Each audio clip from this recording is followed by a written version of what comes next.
Hello and welcome to Stretford Paddock. This is the preview for Manchester United versus West Ham again, but this time it's the Carabao Cup one. I'm joined by Adam McCullough.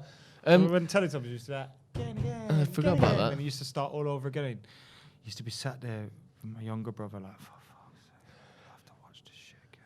That's what everyone's feeling about the West Ham game. Was just normal toast, isn't it? Yeah, but you wet our eyes in it and a smile, and then when you toast it, that comes out. That sounds absolutely horrific. My brother loved it. There was a smiley face after the West Ham game on Sunday, wasn't there? Exactly. And that face was Jesse Lingard's face.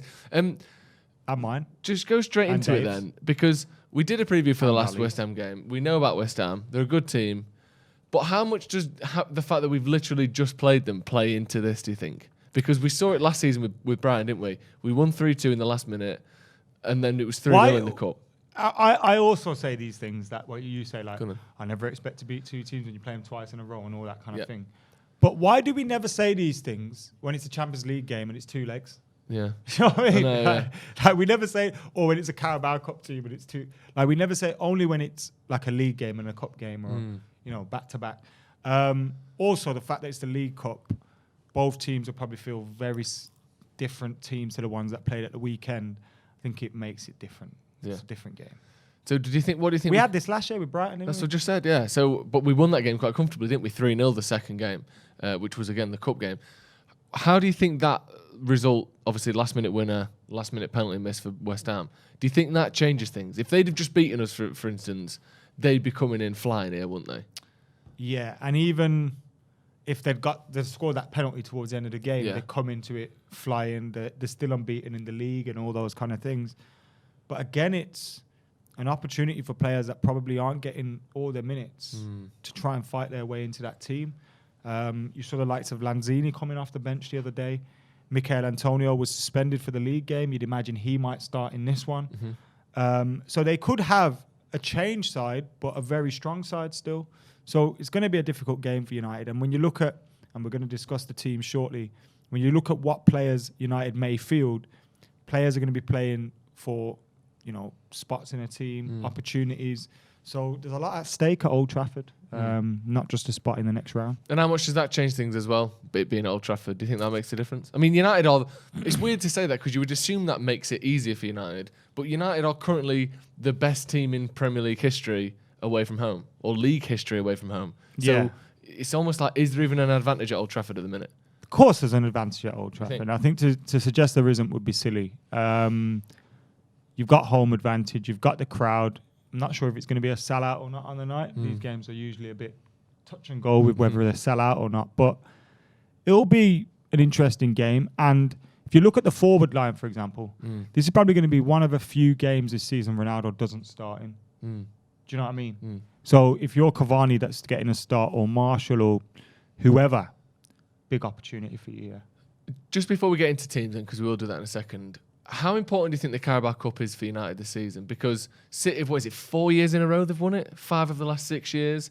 Ole famously hasn't won a trophy. That's the big thing that's levelled at him all the time, is bottled it, never won a trophy, bottled it, never won a trophy as a manager for United. How do you think we might go for this? Because it's not as simple as just going, well, it's only the League Cup, who cares? Ole needs something, doesn't he?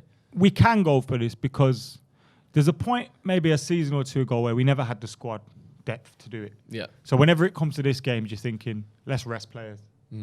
Whereas now we can think, let's rest players, but also we've got 2 solid 11s now, in my opinion. When you look at our reserve front three is probably Marshall, Cavani, Greenwood maybe, Sancho. That's our reserve front three at the moment. That was probably our first choice front three last season. Yeah. So it shows you how far we're moving forward in just that. And then, Lindelof and Bailly are reserve defenders. Even Lingard. You look at how he's been for how the good last he was for West Ham. How good he was for West Ham. How good he's been for United when playing. Obviously, the young boys pass aside. To have someone like that it's not the same Jesse Lingard we've had for the last 2 years. This is a much more confident, better player. It is a bit exciting, isn't it, to have all those people as options? We've got a great squad at the minute. Yeah. And that's why you feel these competitions could be important, because it's important to keep your squad happy. So having more fixtures. It's come out of nowhere as well that having that great squad. Because like you said, only like 18 months ago, it was like, we're a bit thin here, we're a bit thin there, we've only got 2 centre-backs, we've only got 1 striker. Now it's like, Cavani hasn't even played barely this season. Rashford literally hasn't played this season. And it's been like, no fuss. But it's been building that way. Ali has been doing that under our noses. Like, we've been watching him do this. So, look, obviously the Cristiano Ronaldo thing has escalated things a bit quicker. But we have been coming to this point, and maybe we should have been here quicker because every summer has been missing a player. Yeah, that's true. Know what I mean? Including number 6 this summer. But yeah, all right then. Let's get into your predicted 11. You go first, Adam. We'll get that on the screen there. Heavily rotated, I would say. Heavily rotated, but still a strong team. And you're looking at a team that may, like some players may not be fit. I don't know, but. Yeah. I'm gone with this team anyway. Yeah. Dean Henderson in goal, Alex Telles, Lindelof, Bailly, and Delo. Yeah. That's maybe Telles is a doubt there. Yeah. But apart from that, I think everybody else should start in that. Then I've gone with Matic, Donny van der Beek, with Jesse Lingard just ahead of him. Now, if Cavani's fit, I would probably play Cavani through the middle, Martial on the left, and Greenwood or Sancho on the right, probably Sancho. But I'm guessing Cavani isn't fit enough to start. And therefore, I've got Martial through the middle, Sancho on the left, Greenwood on the right. To play Sancho in this game, I think it's important to give him some minutes. Hopefully, he can get a goal and start to feel like he belongs a little bit more. But again, I'm not worried about this. On the kickoff the other day, they were asking me like, "Oh, Sancho, are you worried?" And I'm like, not worried about his form one bit. Like, no, I don't have anything to worry about with Sancho. He'll eventually find his feet, be tearing it up, and everyone will be pretending they never questioned him. Definitely. You could that as well. I like that front 4 because I mean I know Sancho don't usually play as a number 9, but you can almost have like Martial drifts out to the left, Greenwood goes up front, Sancho comes on that right hand side as well. Jesse can play the wing. It's a very like fluid front 4. That it's nice. Heavily rotated, like I said. Everyone's rotated. I was going to say almost a full change from the last game. Just is it Mason? Did Mason start the last game? He did, didn't he? Yeah. It was just Mason. But that's amazing that 10 players difference and it's still as strong as that. Really strong team. Mine's quite similar to that one. If we can get mine up. I've got Henderson, who again think he should, the Elanga calls a good shout. Yeah, not bad that. You like that? I like that. So you've got Dalot. I've gone with Lindelof and Maguire, just because Maguire just tends to play, doesn't he? Wouldn't be surprised if he got a rest, but it's still a Premier League team. Maguire's, old faithful, and I think he'll play. And I've gone with Shaw just because I think Telles is still unfit. Maguire might need the minutes as well because towards the end of the game, he got heavy-legged. Yeah. Kept giving passes away and things like overhitting easy passes for throw-ins. Yeah. And I'm not major criticism, because I don't think it's that much of a problem, but shows a lack of fitness maybe or sharpness. Yeah, definitely. And then a midfield 2, again, not a full rotation for me. I've kept Pogba in there, but I have brought Donny in. I think we might see Matic at the weekend against Villa. That's why I've not played Matic in this game. Pogba dropping in a little bit deeper, Van der Beek, and then again it's still such a strong front line. Sancho on the right, Jesse Lingard in the 10, Anthony Elanga on that left hand side. I think he deserves a chance in.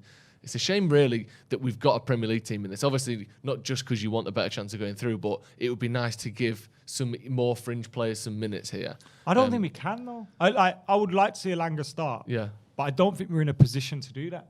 Because of the stage we're in at the season, where players need fitness. Yeah. If you're looking to give minutes to anyone, Sancho, Martial, Greenwood, Cavani, obviously Cavani's a question mark, but they all probably rank as more important to give minutes to. Yeah, I can see that, but that's maybe in terms of giving minutes, but in terms of the strength of the team, that's why I've kept Pogba, I've kept Maguire. But I like Elanga. I hope he comes off the bench at the very least. Yeah, perhaps it'll come off the bench, but I think there's a chance they might start. Ollie talked so highly of him. He had such a good pre-season.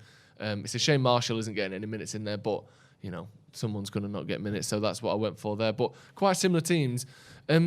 Just before we move on, you talked about the Sancho thing there. You're not worried about that. What have you made of his performances then so far? Because obviously we're not here going to say, well, he's not working out. I don't think he's been great. Yeah. But I don't think he's been awful. Yeah. I think there's been glimpses. I saw it against Newcastle in the first half. Yeah. And the other against West Ham. Yeah. There was a few moments where we were breaking and he was just he megged someone and went through and Yeah. He'll When be Ronaldo alright. went down for Do the you know what he is though? penalty shot. People look at him and think he's a quick, skillful winger. He's just going to run at players. Yeah. And that's not quite what he is. He's more of a carrier, a Hazard type with the ball, a dribbler, keeps the ball close to his feet, needs players to come in and give him 1-2 options and stuff like that. And we're playing against defenses now that are completely different. If you look at Dortmund, every time I see Haaland score, Ridiculous. there's one defender in the half. Yeah. And they're he's all on there's his like own. 4 Dortmund players like sprinting towards their Yeah. goal, and there's a centre back going, "What's going on?" And they Who just do I mark? they just tap it back, and Haaland passes it in. Yeah, and it's like you're not getting that space, No. time and space in the Premier League unless you play United in Istanbul. Yeah, exactly. Exactly. Or United against Young Boys. Yeah, you're not going to be getting that. And the one thing I would say, I agree with what you've just said there. I also agree. I'm not worried. He's young. He's not like he's been bad either. He's just not necessarily. My only criticism would be, I'd like him to take a few more risks, because sometimes it feels like he gets the ball and looks up and then passes it to the nearest person, gets the ball, passes it to the nearest person. Occasionally it would be nice if he is trying to make those passes in behind, but maybe that just requires better movement around him. But yeah, I'm not too worried about him. Before we go then, give us your score prediction and also explain how this game on Sunday has affected that, if it has at all. It hasn't. Love that. We'll win.